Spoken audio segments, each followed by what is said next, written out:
Hello friends, कैसे हैं आप सब। आप सबका स्वागत है मेरे यूट्यूब चैनल नर्सिंग इन्फो में। आज इस वीडियो में हम बात करेंगे डिसीज कंडीशंस को लेके। डिसीज कंडीशंस में आपको बताऊंगी सीओपीडी के बारे में। सीओपीडी, चलिए देखते हैं होता क्या है सीओपीडी। फ्रेंड्स, सबसे पहले आप ये जानिए सीओपीडी का फुल फॉर्म क्या है। सीओपीडी का फुल फॉर्म होता है chronic obstructive pulmonary disease. Friends, इस वीडियो को स्टार्ट करने से पहले प्लीज़ मेरे चैनल को सब्सक्राइब कीजिएगा और ज़्यादा से ज़्यादा शेयर कीजिएगा ताकि मैं डिसीज से रिलेटेड या नर्सिंग से रिलेटेड सारी इन्फॉर्मेशन आपको दे सकूं। सबसे पहले हम स्टार्ट करते हैं इसके डेफिनेशन से। चलिए देखते हैं इसका डेफिनेशन होता क्या है सीओपीडी।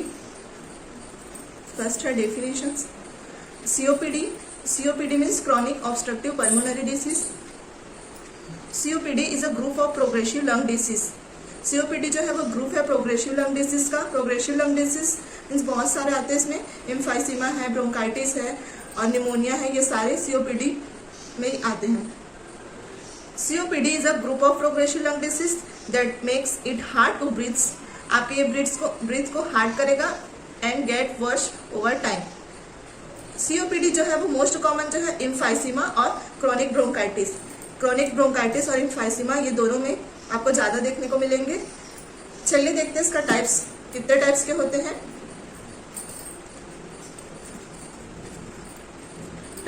टाइप्स में ये 2 टाइप्स के होते हैं। इसमें फर्स्ट आता है एम्फाइसीमा, सेकंड आएगा ब्रोंकाइटिस। एम्फाइसीमा, फ्रेंड्स मैं आपको बताऊंगी एम्फाइसीमा होता क्या है। एम्फाइसीमा जो है वो slowly destroy air sac in your lungs which interfere with outwards air flow. Emphysema में स्लोली डिस्ट्रॉय हो जाएगा एयर शेक जो है वो हमारे लंग्स के, और इंटरफेयर करेगा विद आउटवर्ड्स एयर फ्लो से। अब जानते हैं ब्रोंकाइटिस क्या होता है। ब्रोंकाइटिस जो है वो कॉज करता है इन्फ्लामेशन को। ब्रोंकाइटिस के कंडीशंस में क्या होगा, नैरोविंग हो जाएगा जो ब्रोंकियल ट्यूब्स है। आपका ब्रोंकियल ट्यूब्स जो है वो नैरो हो जाएगा। इसमें ब्रोंकियल ट्यूब्स जो है वो नैरो हो जाएगा विच अलाउ करेगा म्यूकस टू बिल्डअप, और इसमें म्यूकस का बिल्डअप होने लगेगा। एम्फाइसीमा मैंने आपको बताया था इसमें स्लोली डिस्ट्रॉय हो जाएगा और इसमें क्या होता है आपका इन्फ्लामेशन होगा। अब देखते हैं इसके कॉजेस क्या क्या है। कॉजेस में आपका फर्स्ट आता है स्मोकिंग। स्मोकिंग जो है वो मेन रिस्क फैक्टर है। फर्स्ट है स्मोकिंग, ये जो मेन रिस्क फैक्टर है आपका, ये क्या है 75% लोगों को ये क्या है सीओपीडी जो है स्मोक की वजह से होता है। आपने देखा होगा सेकंड हैंड स्मोक करते, तो सेकंड हैंड स्मोक की वजह से भी ये कॉज करता है। सेकंड हैंड स्मोक की वजह से भी ये कॉज करेगा और स्मोक की वजह से भी कॉज करता है। नेक्स्ट आता है इसमें एज की हम बात करें तो एटलीस्ट 40 ईयर्स में ये देखने को मिलते हैं। थर्ड है इसमें जेनेटिक्स में भी होता है अल्फा-1 एंटीट्रिप्सिन्स। अल्फा-1 एंटीट्रिप्सिन की डिफिशियंसी से भी ये कॉज करेगा। फैमिली हिस्ट्री की वजह से भी होता है। फोर्थ है फैमिली हिस्ट्री में ये यंग एज को कॉज करता है। यंग एज स्मोकिंग की वजह से भी हो सकता है, एज, जेनेटिक्स कंडीशन और फैमिली हिस्ट्री की वजह से। नेक्स्ट है टोबैको की वजह से भी ये कॉज करेगा। टोबैको एक्सपोजर से। फिर है आपका ऑक्यूपेशनल एक्सपोजर से। ऑक्यूपेशनल एक्सपोजर जैसे कि डस्ट है, फ्यूम्स है, केमिकल्स है, ये सारे से भी आपका सीओपीडी हो सकता है। नेक्स्ट है इसमें इंडोर एयर पॉल्यूशन मीन्स जैसे कि वुड, लकड़ियों के जलाने से भी वो सीओपीडी कॉज कर सकता है। एनिमल टंग से भी हो सकता है। नेक्स्ट है इंडोर एयर पॉल्यूशन के बाद अस्थमा इन चिल्ड्रन। यदि कोई चिल्ड्रन है उसमें अस्थमा है चाइल्डहुड से, तो भी वो कॉज कर सकता है सीओपीडी को। चलिए देखते हैं इसके सिम्टम्स क्या क्या है। सिम्टम्स में फर्स्ट आता है क्रॉनिक कफ। यदि लंबे टाइम तक के कफ है तो कफ की वजह से भी होता है, क्रॉनिक कफ विथ और विथआउट म्यूकस, म्यूकस होने की वजह से भी हो सकता है और विथआउट म्यूकस की वजह से भी ये कॉज करेगा। सेकेंड है shortness of breath, shortness of breath, physical activity के टाइम जो ब्रीथ है आपकी वो शॉर्टनेस हो जाएगी, शॉर्टनेस ऑफ ब्रीथ की वजह से भी होगा। थर्ड है इसमें विजिंग्स, विजिंग साउंड सुनाई देंगे आपको सीओपीडी वाले पेशेंट्स में। टाइटनिंग, टाइटनेस हो जाएगा इन योर चेस्ट, चेस्ट जो है वो आपको टाइट फील होने लगेगा। नेक्स्ट है फ्रीक्वेंट कोल्ड और फ्लू, कोल्ड भी हो सकता है, फ्लू भी हो सकता है, frequent cold and flu. Next है ब्लू फिंगर, फिंगर जो है आपके वो ब्लू हो जाएंगे और साथ ही नेल्स भी है वो भी ब्लू हो जाएंगे। नेक्स्ट है लो एनर्जी, आपका एनर्जी जो है वो डाउन हो जाएगा। 8 है स्वेलिंग, स्वेलिंग हो जाएंगे, एंकल्स में, फिट्स में भी होंगे और लेग्स में भी होंगे। नेक्स्ट है वेट लॉस, वेट लॉस होने लगेगा, साथ ही आपको फैटिग होने लगेगा, बहुत ज़्यादा इसमें थकावट फील होने लगेगी। ये सारे सिम्टम्स थे। अब इसके बाद हम देखते हैं सिम्टम्स के बाद डायग्नोस्टिक टेस्ट, कौन कौन से टेस्ट सीओपीडी वाले पेशेंट्स में करते हैं। Diagnostic test, diagnostic test COPD में फर्स्ट आता है आपका स्पायरोमेट्री। स्पायरोमेट्री मैं आपको बताऊंगी स्पायरोमेट्री होता क्या है। स्पायरोमेट्री आपने सुना ही होगा। स्पायरोमेट्री जो है is a non invasive test होता है, इसमें असेस करते हैं लंग के फंक्शंस को। ड्यूरिंग टेस्ट के टाइम पेशेंट्स को बोला जाएगा डीप ब्रीथ के लिए। ये जो स्पायरोमीटर है वो ट्यूब्स जो है वो कनेक्ट होता है स्पायरोमीटर से। स्पायरोमीटर में ट्यूब्स जो रहेगा आपका वो कनेक्ट होगा स्पायरोमीटर से और पेशेंट्स को डीप ब्रीथिंग के लिए बोलेंगे। नेक्स्ट है आपका इमेजिंग टेस्ट, सेकेंड आएगा इमेजिंग टेस्ट। इमेजिंग टेस्ट होता क्या है। इमेजिंग टेस्ट लाइक जैसे चेस्ट एक्सरे है, सीटी स्कैन्स है, ये सारे टेस्ट में लंग्स कितना अफेक्ट करता है, सीओपीडी वाले पेशेंट्स के लंग्स को कितना अफेक्ट करता है ये देखने के लिए हम चेस्ट एक्सरे, सीटी स्कैन ये करवाएंगे। थर्ड आता है इसमें एबीजी। एबीजी का फुल फॉर्म है arterial blood gas, arterial blood gas. Taking blood samples लेंगे, आर्टेरियल आर्टरीज जो है उसे मेजर्स करेंगे, बीपी को, कार्बन डाइऑक्साइड्स को एंड अदर इम्पोर्टेंट लेवल्स को मेजर्स करने के लिए हम बॉडी से ब्लड सैंपल्स लेंगे और मेजर्स करेंगे। नेक्स्ट आता है आर्टेरियल ब्लड गैस के बाद अब हम बात करेंगे मेडिकेशंस, मेडिकल मैनेजमेंट की। डायग्नोस्टिक टेस्ट में इतने ही है, स्पायरोमेट्री, इमेजिंग टेस्ट और एबीजी। नेक्स्ट है आपका मेडिकेशंस, मेडिकल मैनेजमेंट। अब मेडिकल मैनेजमेंट में आपको फर्स्ट बताऊंगी कौन कौन से कैसे कैसे आप मैनेज करेंगे, कौन कौन से मेडिकेशंस देंगे। मेडिकल ट्रीटमेंट, इसमें फर्स्ट आता है आपका मेडिकेशंस में ब्रोंकियोडायलेटर। ब्रोंकोडायलेटर आपने सुना ही होगा ब्रोंकोडायलेटर्स के बारे में। ब्रोंकोडायलेटर्स जो है वो ब्रोंकोडायलेटर लेने से ये हेल्प करेगा एयरवे, जो आपका एयरवे है ये उसे क्या ओपन कर देगा। ये है ब्रोंकोडायलेटर का एक्शंस। नेक्स्ट आता है ब्रोंकोडायलेटर के बाद कॉर्टिकोस्टेरॉइड। कॉर्टिकोस्टेरॉइड जो है हेल्प करेगा, रिड्यूस करेगा आपका एयरवे है, इन्फ्लामेशंस है, एयरवे इन्फ्लामेशंस को ये कम कर देगा कॉर्टिकोस्टेरॉइड। नेक्स्ट आता है कॉर्टिकोस्टेरॉइड के बाद कॉम्बिनेशन इनहेलर। थर्ड है आपका combination inhalers. Combination inhalers means inhalers pain steroid with a bronchodilators। Combination inhalers में ये क्या करेगा, इनहेलर्स पेन स्टेरॉइड्स साथ ही साथ ब्रोंकियोडायलेटर्स को भी। नेक्स्ट है कॉम्बिनेशन इनहेलर के बाद एंटीबायोटिक्स। एंटीबायोटिक्स एक्शंस है ये फाइट्स करेगा बैक्टीरियल इन्फेक्शंस को। नेक्स्ट है एंटीबायोटिक्स के बाद रेफ्लुमिलास्ट। रेफ्लुमिलास्ट आपने डेली रेस्प के बारे में सुना होगा, डेली रेस्प को आप जानते ही होंगे। रेफ्लुमिलास्ट को डेली रेस्प कहते हैं। ये ड्रग स्टॉप करेगा एंजाइम्स को, एंजाइम्स को स्टॉप करेगा, कॉल्ड एंजाइम्स PDE4। PDE4 को प्रिवेंट करेगा to prevent flare up in peoples, जो लोगों को COPD है उसे यह प्रिवेंट करेगा।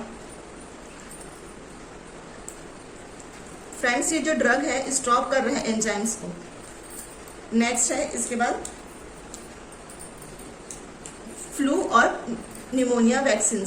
6 है फ्लू और निमोनिया वैक्सीन। फ्लू और निमोनिया वैक्सीन, ये वैक्सीन जो है रिस्क है आपके इलनेस होने के जो चांसेस है उसे कम करेगा। वैक्सीन जो है वो आपके इलनेस को कम करेगा, जो भी खतरा है डिसीज कंडीशंस का उसे यह रोकेगा। नेक्स्ट है फ्लू और निमोनिया वैक्सीन के बाद O2 थेरेपी, ऑक्सीजन थेरेपी देंगे पेशेंट्स को। ऑक्सीजन थेरेपी से ये क्या करेगा, रिड्यूस करेगा शॉर्टनेस ऑफ ब्रीथ को, प्रोटेक्ट करेगा यूर ऑर्गन्स को। नेक्स्ट है इसके बाद pulmonary rehabilitations. Pulmonary rehabilitations means होता क्या है, इंक्लूड जैसे कि एक्सरसाइज है या डिसीज मैनेजमेंट है, उसे कैसे मैनेज करना है, ये आपका पल्मोनरी रिहैबिलिटेशंस में आएगा। ये सारा था आपका मेडिकल मैनेजमेंट। मेडिकल मैनेजमेंट के बाद नेक्स्ट देखते हैं सर्जरी। कौन कौन से सर्जरी होते हैं COPD वाले पेशेंट्स में। सर्जरी, सर्जिकल मैनेजमेंट, इसमें फर्स्ट आता है आपका bullectomy. Bullectomy means remove bulla large air sac that forms. ये क्या, बुलेक्टोमी मीन्स नाम से ही पता चल रहा है आपका, ये रिमूव कर रहा है बुल्ला को large air spaces that forms when air shake collapse. इसके नाम से समझ आ रहा है ये बुल्ला को रिमूव कर रहा है। नेक्स्ट आता है इसमें बुलेक्टोमी के बाद आपका lung volume reduction surgery. Lung volume reduction surgery means इसमें लंग को रिमूव नहीं करेगा friends. Lung volume reduction surgery means tissue को रिमूव करेगा आपकी बॉडी से, जो रिमूव करेगा रिमूव डिसीज्ड लंग टिश्यू को ये रिमूव कर रहा है। नेक्स्ट आता है इसके बाद लंग ट्रांसप्लांटेशन। थर्ड है lung transplantation. Lung transplantation means ये क्या कर रहा है, रिप्लेस कर रहा है जो डिसीज्ड लंग है आपका, जो डिसीज लंग है, जो अफेक्टेड लंग है उसे रिप्लेस करेगा, उसके जगह जो हेल्दी लंग्स है उसे वो ट्रांसप्लांट करेगा। Replace a disease lung with a healthy one. Disease जो अफेक्ट वाला आपका लंग्स है उसे हटा के आपका हेल्दी वाला जो लंग्स है उसे ट्रांसप्लांट करेगा। चलिए अब देखते हैं इसके कॉम्प्लिकेशंस क्या क्या हैं। कॉम्प्लिकेशंस में फर्स्ट आता है आपका respiratory infections. Respiratory infections COPD means chronic obstructive pulmonary disease. इसमें चांसेस होते हैं कोल्ड्स के, फ्लू के, निमोनिया के। ये क्या करता है, हार्डर बनाता है आपको, आपके ब्रिथ्स को, और कॉज कर सकता है लंग को डैमेज करने के। रेस्पिरेटरी इन्फेक्शंस होंगे। नेक्स्ट आएगा आपका रेस्पिरेटरी इन्फेक्शंस के बाद हार्ट प्रॉब्लम। सेकेंड है हार्ट प्रॉब्लम COPD बढ़ा सकता है आपके हार्ट डिसीज को, इंक्लूडिंग हार्ट अटैक्स भी हो सकते हैं। थर्ड है हार्ट प्रॉब्लम्स के बाद लंग कैंसर। स्मोकिंग जो है वो कॉज कर सकता है आपके लंग कैंसर को। नेक्स्ट देखते हैं लंग कैंसर के बाद फोर्थ है आपका हाई ब्लड प्रेशर्स इन लंग आर्टरीज। हाई बीपी की वजह से भी यदि आपके लंग आर्टरीज में बीपी जो है वो हाई है तो COPD जो है वो राइज हो जाएगा, मीन्स बढ़ जाएगा। COPD जो है वो rise BP in the arteries pulmonary, जिसे हम पल्मोनरी हाइपरटेंशन कहते हैं। Pulmonary hypertension friends, high BP in lungs artery means ये क्या करता है, आपके बीपी को बढ़ा देगा और इससे पल्मोनरी हाइपरटेंशन होंगे। नेक्स्ट आते हैं पल्मोनरी हाइपरटेंशन के बाद high blood pressure in lung artery के बाद डिप्रेशन भी हो सकता है। डिप्रेशन क्यों हो रहा है? यदि पेशेंट्स को क्रॉनिक इलनेस है, लंबे समय तक यदि कोई डिसीज होता है तो कैन लीड टू डिप्रेशंस।